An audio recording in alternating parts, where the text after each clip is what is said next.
Everyone is running, but no one's asking where they're going. Today, waking up at 5 a.m. isn't just a routine, it's a badge of honor.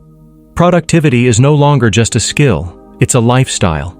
People aren't measured by who they are. They're measured by how much they can do before the sun comes up. Apps track how many hours you sleep, how fast you eat, how long you can go without checking your phone. The line between life and labor has blurred. You're either working or thinking about work. And if you're not doing either, you're wasting time. You have the same 24 hours as Elon Musk. That sentence alone has shaped a generation. It's quoted in job ads, startup talks, online posts, motivational reels. It tells you that if you're tired, you're lazy. If you're not rich, you're not trying hard enough. If you have time to rest, you're not serious. Every platform is a stage. Everyone is their own brand. The freelancer has to be a marketer, a designer, a salesperson, and a CEO. The student builds side hustles. The coder learns business. The artist studies algorithms. Passion isn't just personal, it's scalable. The gig economy didn't just change how we work, it changed why we work. Every task became a transaction. Every day became a deadline. Side jobs became main incomes. Main incomes weren't enough. Platforms promised freedom, but delivered pressure. Rideshare drivers push 12-hour days to meet bonuses. Food delivery workers juggle multiple apps just to cover bills. Everyone works for themselves, but no one feels free. There's no clock in, no clock out, just a constant loop. Then came the startup boom. A world where sleep is optional, but funding is everything. Where caffeine replaces rest and speed matters more than quality. Founders pitch minimal ideas with maximum confidence. Investors look for scale, not sustainability. And behind every disruptive product is a team of developers burning through weekends. In these environments, overwork isn't just accepted, it's expected. Job descriptions include phrases like fast-paced, high-intensity, must wear multiple hats. That's code for long hours, vague roles, and no boundaries. Tech offices offered beanbags, ping-pong tables, and free meals. But these weren't perks. They were traps. If everything you need is in the office, why would you leave? The illusion of fun disguised the reality of fatigue. Then came the influencers. Entrepreneurs with ring lights and edited vlogs. People who record their days, from their protein shakes to their pitch meetings. They talk about routine like it's a religion, hustle like it's holy. They post quotes, track habits, and sell courses about how to win at life. One of the most repeated phrases, grind now, rest later. The idea that today's pain becomes tomorrow's reward. But when tomorrow never comes, people just keep grinding. The result is a generation constantly chasing more. More success, more followers, more growth. But never peace. Even leisure isn't free anymore. A walk needs to be tracked. Reading needs to be optimized. A podcast while cooking. An audiobook while cleaning. Silence feels like a missed opportunity. Phones became offices. Bedrooms became workspaces. Weekends disappeared. Everything collapsed into one long, uninterrupted cycle. And it doesn't stop at work. It shows up in relationships, fitness, even relaxation. There's pressure to be productive in every area of life. To get better, to improve, to never stop. The truth is, no one ever said, do nothing. But somewhere along the way, do something meaningful turned into do everything all the time.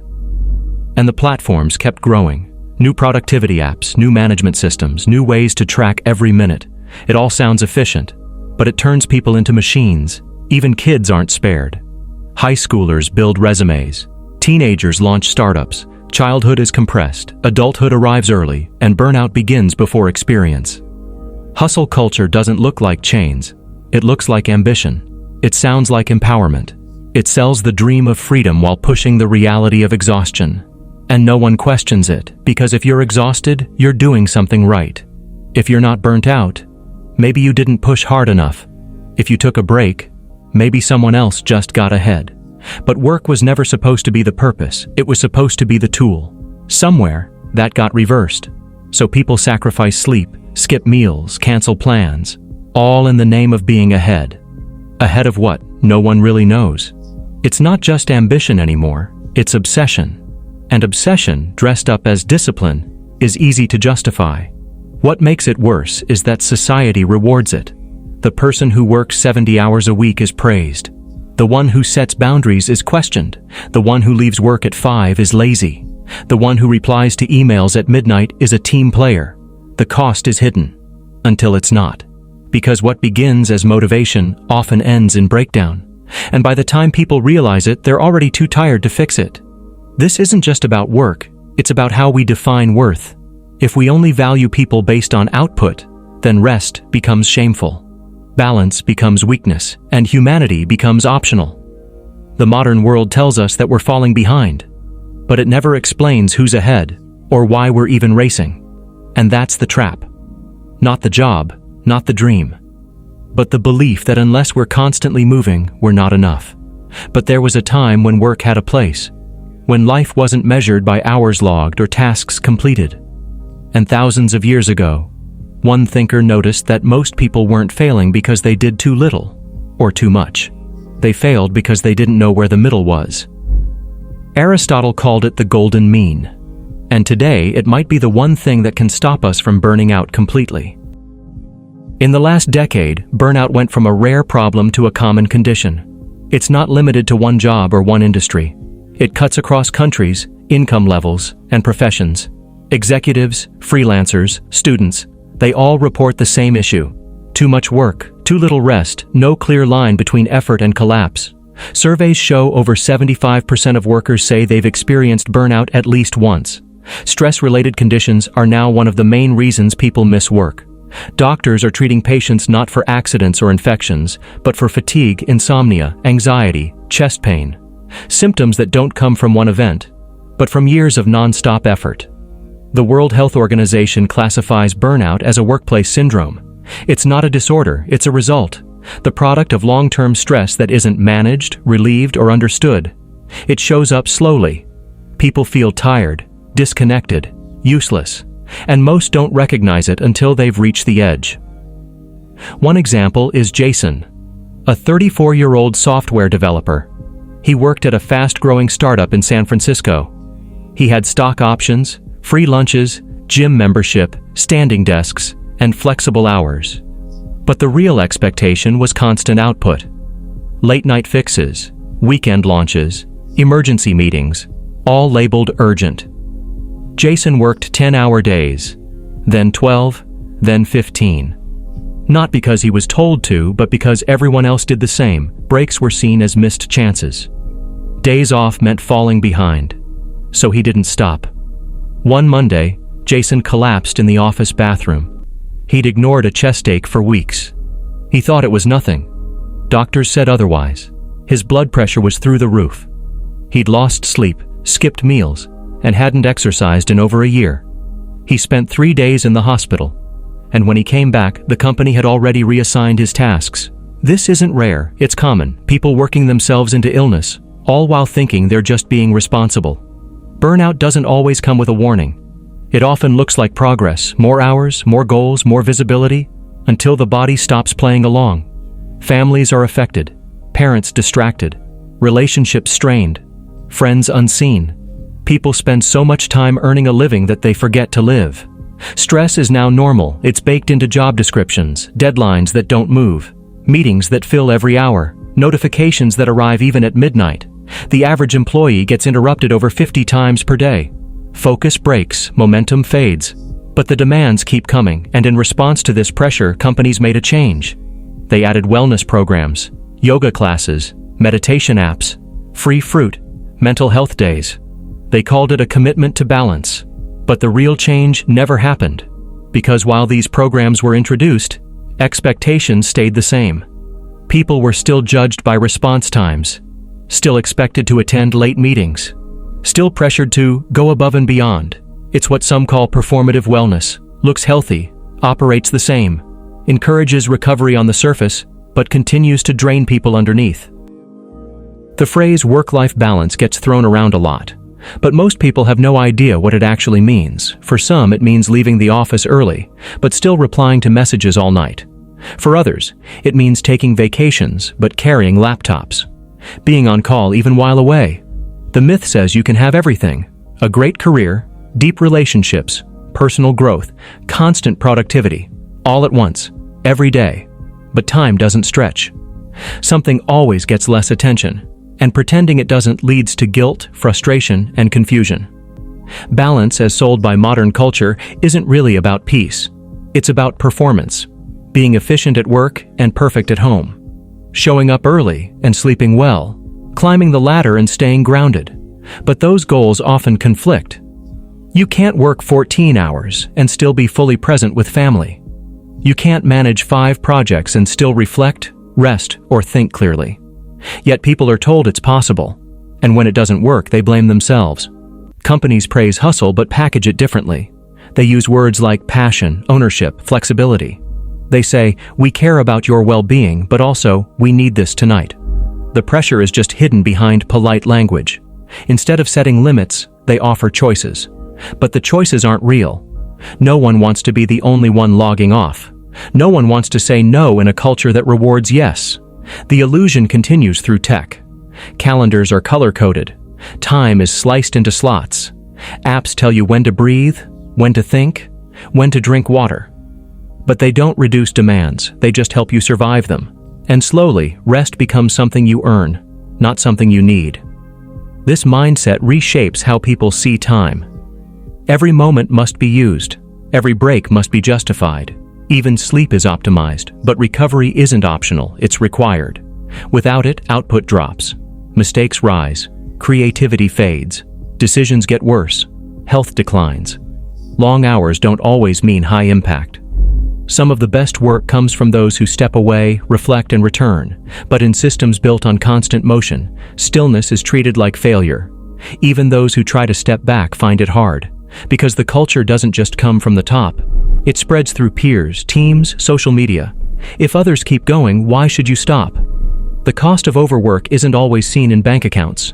It's seen in hospitals, in broken routines, in people who can't remember the last time they felt rested. And the worst part is this: it's avoidable. But most don't see the warning signs, because burnout looks like progress until it doesn't.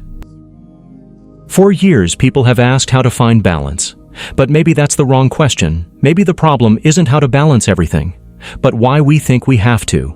Because the idea of having it all was never about balance. It was about pressure. And the answer might not be more effort, better tools, or stricter routines. It might be a different way of thinking entirely. One that doesn't ask for everything. One that doesn't assume every hour must be filled. One that doesn't confuse movement with meaning. And maybe that answer isn't new. Maybe it's been around for over 2,000 years. Aristotle believed the best life wasn't found in excess or in neglect. It was found somewhere in the middle. Aristotle was born in 384 BCE in northern Greece, in a city called Stagira. His father was a doctor, not a philosopher, which meant Aristotle grew up close to the study of biology, anatomy, observation. Real things, practical knowledge. He was sent to Athens at 17. That's where he joined Plato's academy, a place focused on ideas, not just facts. He studied there for 20 years. After Plato died, Aristotle left Athens. He traveled, taught, researched. He didn't agree with everything Plato said. Where Plato focused on ideals, Aristotle focused on the physical world. He wanted answers based on evidence, things you could see, record, test. He wrote about logic, politics, biology, physics, ethics. But his central question never changed. What makes a good life? He didn't mean comfort. He wasn't interested in pleasure. For Aristotle, a good life meant something deeper, a kind of excellence. He called it eudaimonia, usually translated as flourishing. But it wasn't a feeling, it was a condition, the result of doing the right things for the right reasons, consistently, over time. To reach that, he said, people needed more than rules, they needed habits. Not just good actions, but the right amount of them. Because even good qualities taken too far became harmful. This is where he introduced the golden mean. The idea is simple. Every virtue is the middle point between two problems, not too little, not too much, just enough. Courage, for example, sits between cowardice and recklessness. A soldier who runs from every threat is a coward. One who charges without thinking is reckless. But one who assesses the danger, then moves anyway. That's courage. Not too safe, not too wild. Generosity? Same thing. Give nothing, and you're greedy. Give everything, and you're wasteful. The right amount, in the right way, at the right time, that's virtue. It wasn't a fixed formula. It changed depending on the situation. But the principle stayed the same. Balance isn't about being average. It's about accuracy. Avoiding extremes. Finding the right point between two failures. This idea applied to everything. From friendship to ambition, from anger to honesty, even work. In ancient Greece, work wasn't the center of life. It was a necessity, not an identity. Something you did so you could do other things. The word they used for real freedom wasn't ergon, which meant labor. It was skol, leisure. But leisure didn't mean escape. It didn't mean entertainment. It meant activities that developed the mind. Reflection, art, music, conversation, philosophy. That's what Aristotle meant by productive leisure. Not passive time, not consumption, but meaningful thought, mental clarity, the kind of space where good ideas form. In that world, work existed to support leisure, not the other way around, because if you worked all the time, you had no space to think, no time to reflect. And without that space, you couldn't become wise. You couldn't reach your full potential. So leisure wasn't a reward, it was the point. Today that sounds reversed. In modern culture, leisure is often seen as wasted time, or something you have to earn. But Aristotle saw it differently. He believed only those with time to think could live fully. Because thinking is how you understand yourself, it's how you improve, not through busyness, but through clarity. This didn't mean avoiding work. Aristotle respected discipline. He knew effort mattered. But he warned against excess, because too much work led to imbalance. And imbalance led to a smaller life. In modern terms, that sounds familiar. Burnout isn't caused by laziness. It's caused by overextension. Doing too much of one thing for too long, with no pause, no reflection. Aristotle offered a way out, not by quitting, not by running, but by adjusting, observing your habits, asking whether your actions are too much, too little, or just enough. This is what the Golden Mean offers, a method. Not strict rules, but a way to evaluate choices. Are you acting out of habit or reason? Are you swinging between extremes or aiming for balance? Because in Aristotle's view, excellence isn't a moment, it's a routine. A life shaped by repeated good actions done with intention. That includes how you work, how you rest, how you spend your time when no one's watching. He believed the best people were those who developed their character through practice, through trial, through feedback. Not once, but constantly. And that takes space. Not just physical, but mental. In today's world, that space is shrinking. Every minute is tracked. Every hour scheduled. People work while eating, scroll while walking, think while sleeping. But without time to pause, thinking becomes shallow. Actions become reactive. And life becomes mechanical. Aristotle's answer wasn't to abandon effort, it was to direct it. To make sure effort leads somewhere useful. Not just more work, but more depth. That's why he valued leisure. Not because it's relaxing, but because it's where reason grows. It's where ideas improve. It's where you figure out what matters and what doesn't. The purpose of work, in this model, isn't to keep going forever. It's to build a foundation. A life where freedom isn't just the absence of tasks, but the presence of thought. That's a sharp contrast to modern advice. Today, people are told to keep pushing, to optimize, to maximize. But Aristotle would ask, maximize what? If your days are full, but your thoughts are empty, what's the outcome? His solution was balance. Not as a compromise, but as a form of intelligence. Knowing when to act, when to wait, when to give more, and when to stop. Not because you're tired, but because you understand that extremes never lead to excellence. Moderation, when done right, isn't weakness, it's control. That's what separates good from great, not just skill, but judgment. And for Aristotle, that judgment came from habit, practiced daily, applied in every area of life, including how we work, and how we choose not to. Work is often seen as a sign of virtue. You wake early, grind late, stay available, stay useful. The more you do, the more responsible you appear. That's the message. The effort itself becomes the goal, not the result, just staying busy. But Aristotle would call that excess. In his terms, every virtue has two opposites. One from doing too little, one from doing too much. And when it comes to work, overdoing it isn't strength. It's just another kind of failure. He compared this kind of imbalance to things like gluttony. Not because food or work is bad, but because too much of either distorts your priorities. It consumes space that should be shared with other parts of life: learning, thinking, family, rest. The modern world doesn't make that easy. Work is everywhere. Devices follow us home. Messages reach us all day, and the pressure to produce never switches off. You're measured by output, by speed, by visibility. If you're not doing something, it feels like you're behind. This is why overwork can pass as responsibility. But it isn't. It's often just avoidance in disguise. The need to stay in motion, not because the task demands it, but because stopping feels like falling. The problem is, this kind of work has no endpoint, no balance, no built-in logic. It feeds on itself. One deadline leads to another. One win turns into a bigger goal. At some point, effort stops being deliberate. It becomes automatic, habitual. You do more because you've always done more. That's not discipline, it's addiction. Aristotle had no term for workaholism, but he would have seen it clearly: a vice hidden as effort. A condition where one part of life expands too far, where excellence gets confused with obsession. He wouldn't say stop working, he would say adjust. Because doing too much is no better than doing nothing, which leads to the other side. Laziness, or what he called deficiency, was just as dangerous. If excess meant running too fast, deficiency meant standing still. It looked like apathy, like disengagement, not because of rest but because of neglect, skipping responsibility, ignoring effort, losing interest in growth. He didn't mean taking breaks, he meant avoiding the work entirely, rejecting challenges, letting useful difficulty pass by.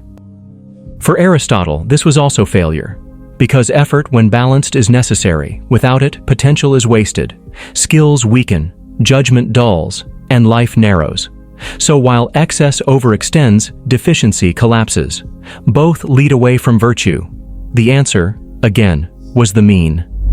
A center point between two wrong paths, not just moderation for the sake of comfort, but balance for the sake of sustainability. In today's terms, that means applying effort with strategy. Not endless work, not endless rest, but structured intensity, then deliberate recovery. This is what modern productivity experts now call deep work. Focused, time-bound tasks, done without distractions, followed by periods of rest. Breaks that aren't wasted, they're necessary. This wasn't new. It echoed Aristotle's own view. The right amount of action, the right kind of rest. Each one supports the other. Too much action without pause leads to burnout. Too much pause without direction leads to boredom. The balance? Sustainable output. A rhythm. This could look like time blocking, assigning hours for thinking, creating, recovering. Not just filling space, but protecting space. Work gets done, but not everywhere, and not all the time. Intentional rest also matters. Not just leisure in the sense of entertainment, but rest that allows you to reset, not through noise, but through quiet, through thought.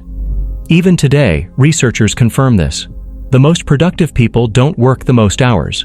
They work the clearest hours, and they stop before exhaustion starts.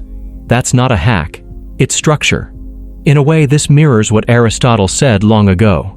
That virtue isn't a burst of good behavior, it's consistent alignment. Every day, every habit, done with thought, not just effort. So the question isn't whether you work hard or not. The question is whether your effort leads to progress, or whether it's just repetition. If you're always on but never thinking, that's not virtue. That's imbalance. If you're always detached but never building, that's not peace. That's avoidance. The mean sits between both. Focused action, measured pace. Built-in time for reflection. Not because reflection is a luxury, but because it's essential for clarity. Even machines need downtime. Even systems need resets. Human work is no different. When work becomes the only goal, it eats the rest of your life. But when work is placed inside a structure, it supports everything else. Growth, learning, connection. Aristotle knew that structure leads to order, and order allows freedom, but not freedom in the sense of doing nothing. Freedom in the sense of doing the right thing, at the right time, in the right way. This requires boundaries. Not walls, but limits. Knowing how much is enough. It also means questioning praise. Just because someone works all night doesn't mean they're doing well. Just because someone rests on time doesn't mean they're lazy.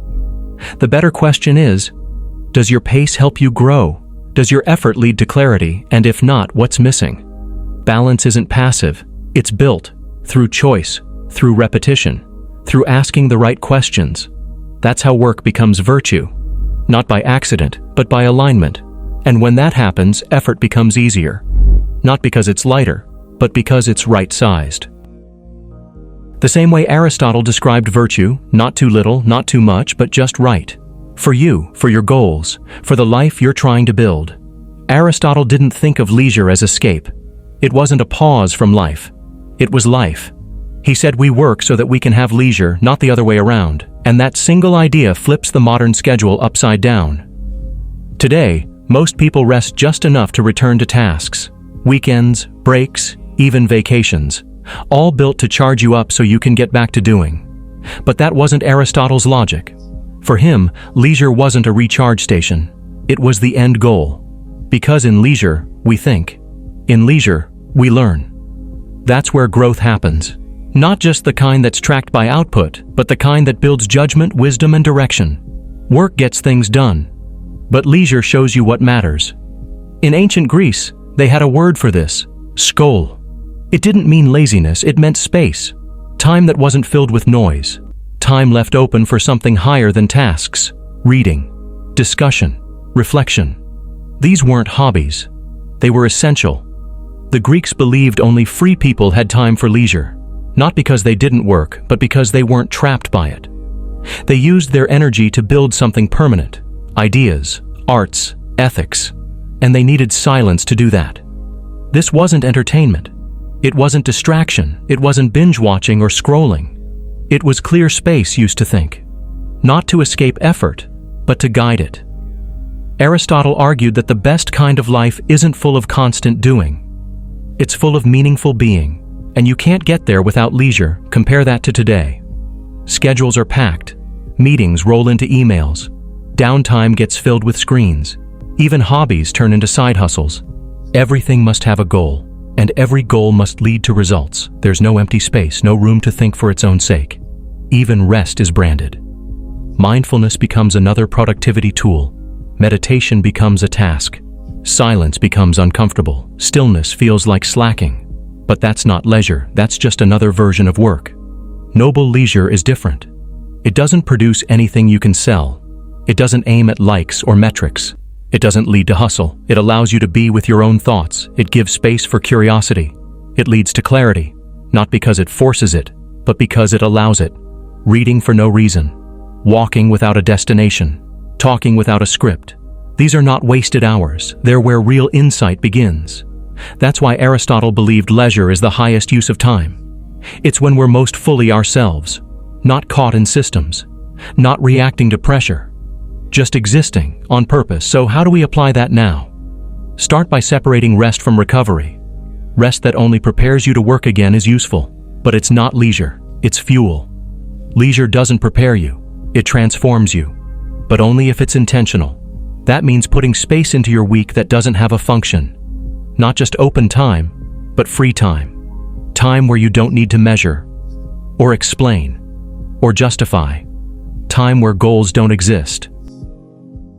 This kind of space won't happen on its own. In today's culture, everything is scheduled, so you have to defend it.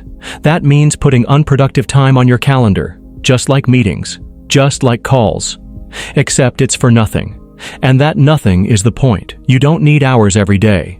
But you need some space every week that's empty on purpose, where you're not learning for work, or exercising for performance, or networking, just thinking, walking, reading slowly, sitting. Phones make this harder. Notifications fill quiet. Algorithms remove boredom. But boredom isn't the problem. Boredom is the doorway. That's when new ideas form. That's when direction returns. Leisure in this form also prevents burnout. Because it doesn't just pause the pace, it shifts the frame. It reminds you that doing more isn't always better, that thinking clearly matters just as much. Productivity is a tool, but without vision, it becomes noise. Leisure is where vision forms. Even modern neuroscience supports this. Studies show that the brain's default mode, its baseline state, is most active when we rest without distraction. That's when problems solve themselves. That's when patterns emerge. That's when creativity happens. But if there's no quiet, the brain never enters that mode. It stays reactive. It just keeps responding. It never steps back. Aristotle didn't need brain scans to see this. He just watched people. And he saw that those who had time to think made better choices. They didn't just succeed, they understood why they wanted to. Leisure creates that space. It doesn't mean doing nothing. It means doing something that isn't controlled by outcome. Over time, this becomes a habit, not just a break, but a pillar, one that supports everything else. Work becomes clearer, decisions get easier, goals become aligned. Because when you stop moving, you can finally see where you are. The purpose of leisure isn't escape, it's clarity. The kind of clarity that doesn't come from speed or stress, but from presence. We work so that we can have leisure. And we need leisure so that work stays useful. That's the loop, that's the balance, and without it, neither side holds. Work becomes survival. Rest becomes recovery. And purpose fades. But when leisure is valued, work gains meaning. Rest gains depth. And life becomes something more than just getting things done. That's what Aristotle meant. Not leisure as luxury, but leisure as the point. Not as a pause, but as the reason. Aristotle didn't give people a checklist.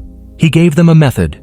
He said that virtue lies between two extremes. Not too much, not too little. The right amount. In the right way, at the right time. That principle applies to work. It applies to rest. And it applies to choices. To apply it now, you start by figuring out where you are. Not just in theory, in practice.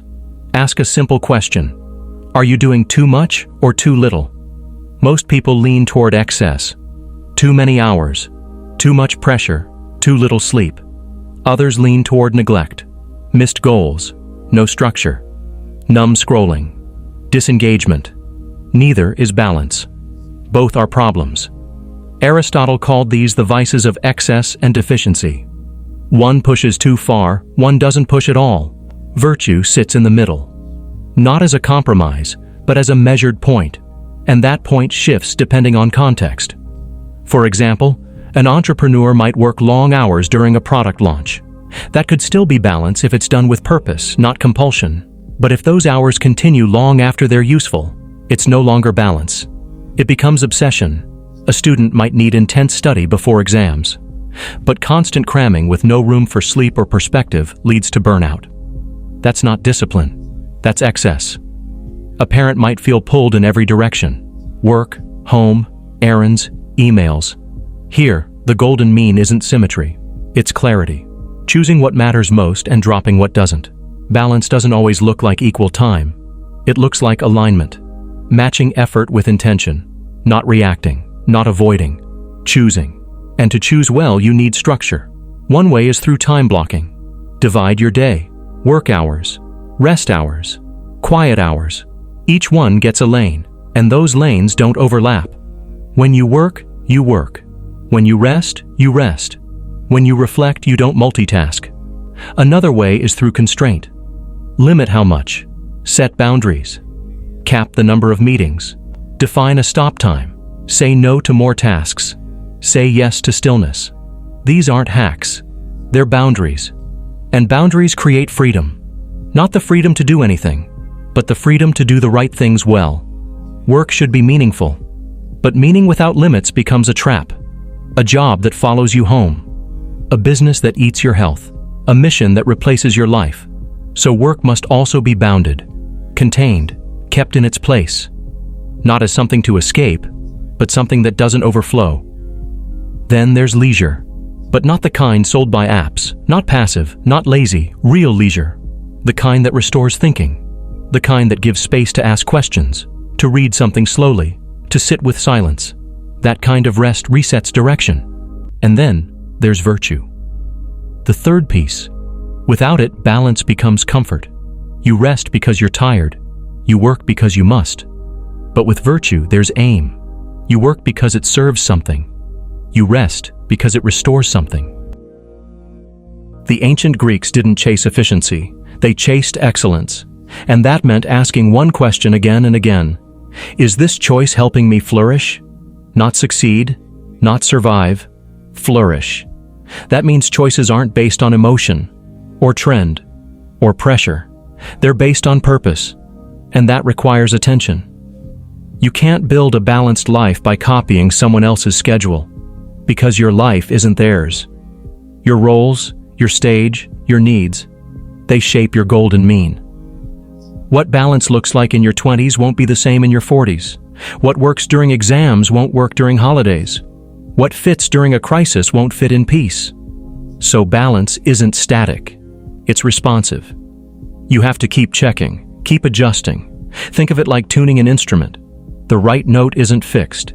It depends on the string, and the tension, and the song. If it's too tight, it snaps. If it's too loose, it's useless. But with small corrections, it holds. That's the process. First, diagnose. Are you pushing too hard? Are you drifting too far? Then, design. Based on what you value, based on what you're facing. Then, act. But act within limits. Act with direction. This applies to work, to family, to projects, to friendships, to health. Because every area can fall into excess or drift into neglect. The goal is neither. The goal is aim, the right action, at the right time, in the right measure. This is the method Aristotle taught. And it's still valid, because humans haven't changed.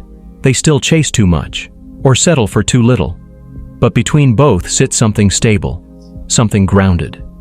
And the path to it isn't theory, it's repetition. Look at your schedule.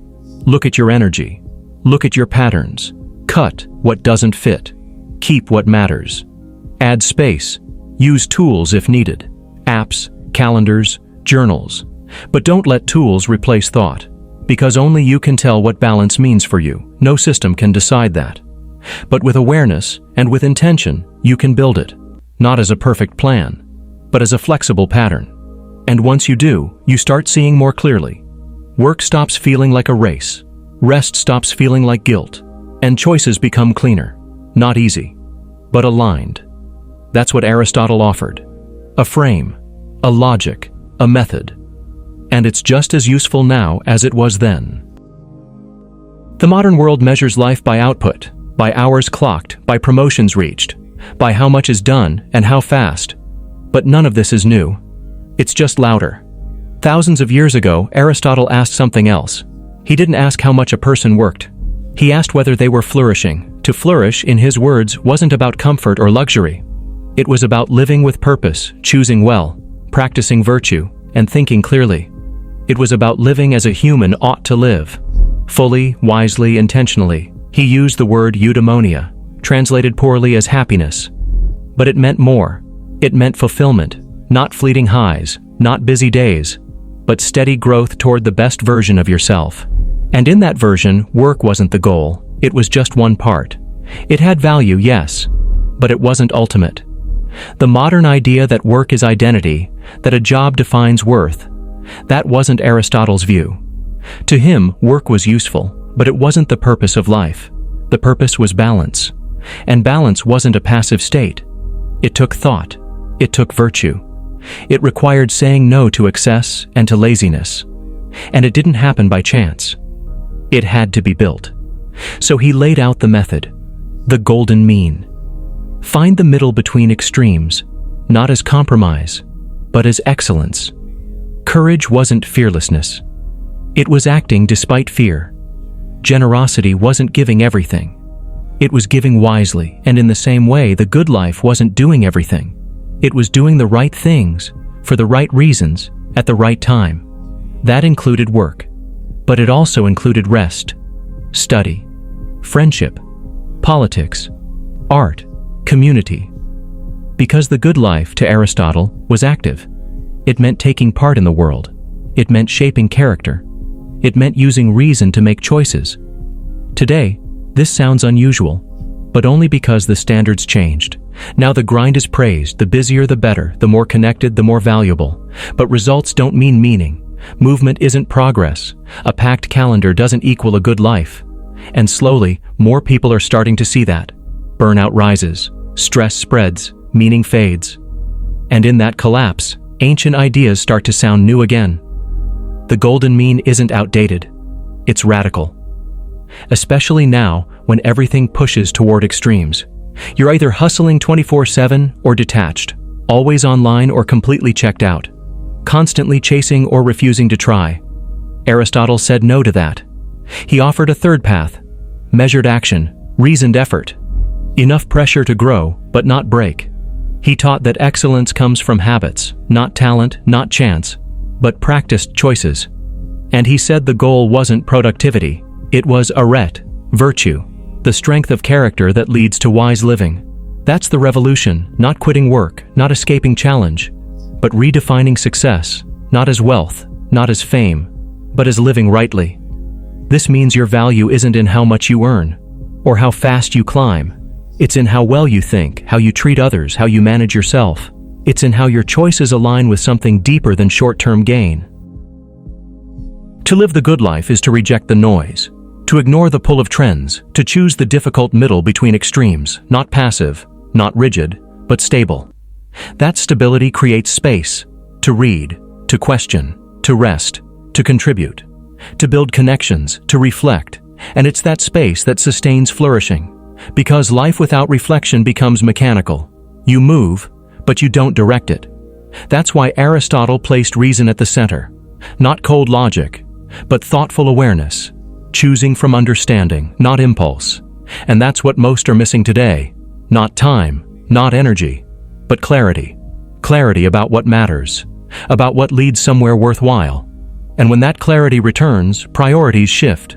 Work fits into life, not the other way around. Leisure becomes nourishing, not wasted.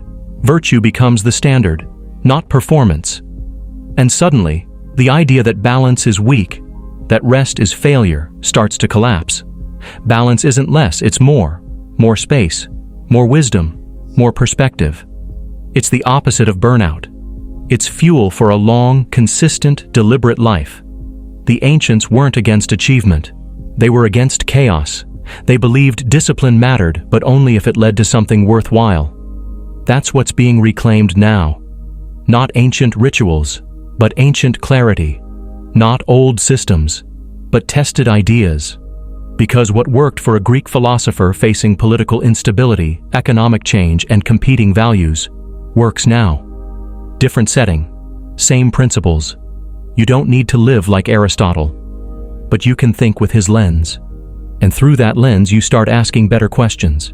Is this action helping me become better? Is this habit sustainable? Is this life structured around what matters, or just around motion? Those questions shape direction, not just in theory, in daily choices, in how work is done, in how time is used, and how limits are placed. And over time, those questions become habits. And those habits build a life that isn't accidental. It's designed, not perfectly, not once and for all, but with care. That's the ancient answer to the modern crisis. Not quitting, not grinding harder, but thinking and choosing and building a life where work supports life, not the other way around. You don't need to quit your job. You need to stop worshiping it. Thank you for following me on this journey to self-awareness. If you like this kind of content, kindly like, share, and subscribe to the channel. Thank you.